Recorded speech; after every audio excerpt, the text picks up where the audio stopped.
1991 നിർമ്മിച്ച വിജയ് പാർക്കാണ്. ഇന്ന് ഈ വിജയ് പാർക്കിൻ്റെ അവസ്ഥ വളരെ പരിതാപകരമാണ്. നമസ്കാരം. ആലപ്പുഴയുടെ ടൂറിസത്തിന് ഏറ്റവും അധികം സംഭാവന ചെയ്യുന്ന ഒരു പ്രസ്ഥാനമാണ് DTPC ആലപ്പുഴ. DTPC ആലപ്പുഴ 2022 ഭാഗികമായി പൂട്ടിയ ആലപ്പുഴ വിജയ് പാർക്കാണ് എൻ്റെ പിന്നിൽ കാണുന്നത്. ഇപ്പോൾ ഇവിടുത്തെ കുട്ടികൾ കയറുന്നതിന് ഫീസ് ഈടാക്കുന്നുണ്ട്. മുതിർന്നവർക്ക് 20 രൂപ, കുട്ടികൾക്ക് 10 രൂപ. പക്ഷെ അവിടെ കയറി വെയിൽ കൊള്ളാൻ മാത്രമേ പറ്റൂ. ഇത് ഞാൻ പറയുന്നതല്ല, കളർകോട് സ്കൂളിൽ നിന്നും ഇവിടെ ഔട്ടിങ്ങിന് വന്ന LP സ്കൂൾ വിദ്യാർത്ഥി പറഞ്ഞാണ്. ഇവിടെ വന്നാൽ വെയിൽ കൊള്ളാൻ മാത്രമേ പറ്റൂ. കാര്യം ഇവിടുത്തെ റൈഡുകളൊന്നും പ്രവർത്തനക്ഷമമല്ല. ഇത് പൂട്ടിയിട്ട് 2022 പൂട്ടിയാണ്. 4 കൊല്ലം പിന്നിടുന്നു. ഇതുവരെ യാതൊരു അറ്റകുറ്റപ്പണികളും നടത്തിയിട്ടില്ല. എങ്കിൽ ഇതിനകത്ത് പ്രവേശനം അനുവദിക്കാതിരിക്കുന്നുണ്ടോ? ഇല്ല. പ്രവേശിക്കാം, കാണാം, വെയിൽ കൊള്ളാം, തണലത്തിരിക്കാം, തിരികെ പോരാം. ഇതാണ് DTPCയുടെ വിജയ് പാർക്ക്. ശ്രദ്ധിക്കുക, വേനൽക്കാലമാകുന്നു, കുട്ടികൾക്ക് വെക്കേഷൻ വരുന്നു. ഇവിടെ വന്നിട്ട് ഒരു കാര്യവുമില്ല. ഇവിടെ കുട്ടികൾക്ക് ചവിട്ടാനുള്ള സൈക്കിൾ പോലും ഇല്ല. പണം നഷ്ടമാണ്. 20 രൂപയെങ്കിൽ 20 രൂപ, അത് നഷ്ടമാണ്.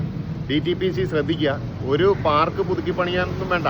അതിനകത്ത് ചില റൈഡുകൾ മാത്രം ഒന്ന് സജ്ജമാക്കുന്നതിന് നിങ്ങൾക്ക് 4 കൊല്ലം വേണമെങ്കിൽ നിങ്ങൾ ഓർക്കുക, ഈ DTPC ഉദ്ഘാടനം ചെയ്തത് സഖാവ് G സുധാകരൻ്റെ കാലത്താണ്. വെറും 4 മാസം കൊണ്ടാണ് ഇതിൻ്റെ പണി തീർത്തത്. അതൊന്നും മനസ്സിൽ വിചാരിച്ചാൽ മതി. നമ്മൾ ഇന്നീ കാണുന്ന നാശോന്മുഖമായ ആലപ്പുഴയിലെ വിജയ് പാർക്ക് 1991 ജനുവരി 21 തീയതിയിൽ അന്ന് ആലപ്പുഴ ജില്ലാ കളക്ടറായിരുന്ന VJ കുര്യൻ അവറുകൾ IAS തറക്കല്ലിട്ട് പണി തുടങ്ങിയതാണ്. അതേ വർഷം തന്നെ മെയ് മാസം 5 തീയതി Kerala chief secretary Shri Padmaramendran IAS ഉദ്ഘാടനം നിർവഹിച്ചതാണ്. എത്ര പെട്ടെന്നാണ് ഒരു പ്രസ്ഥാനം കെട്ടിപ്പടുത്തതെന്ന് നോക്കണം.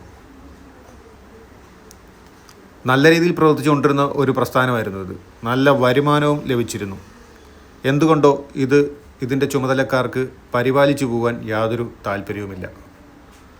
ഈ പാർക്ക് ഇങ്ങനെ ഇട്ട് നശിപ്പിച്ചാൽ സാധാരണ ചെയ്യുന്നത് പോലെ തന്നെ ഏതെങ്കിലും സ്വകാര്യ കമ്പനിക്ക് തീരെഴുതി കൊടുക്കും, പൊതുജനത്തിനെ കൊള്ളയടിക്കുന്ന രീതിയിൽ നടത്തുവാൻ. എന്ത് സാധനങ്ങളാണ് ഇവിടെ കേടുപാടുകൾ സംഭവിച്ചത് പരിഹരിക്കാതെ ഇങ്ങനെ ഇട്ടിരിക്കുന്നത്? ഇതിനൊരു പ്രതിവിധി കണ്ടെത്താൻ ആലപ്പുഴ DTPCക്ക് ആയില്ലെങ്കിൽ ആലപ്പുഴ DTPCക്ക് പിന്നെ എന്താണ് ജോലി? ആലപ്പുഴ DTPC ചെയ്യുന്ന ഏതെങ്കിലും ഒരു നല്ല പ്രവർത്തനം ഒന്ന് കാണിക്കാമോ? പിരിവല്ലാതെ.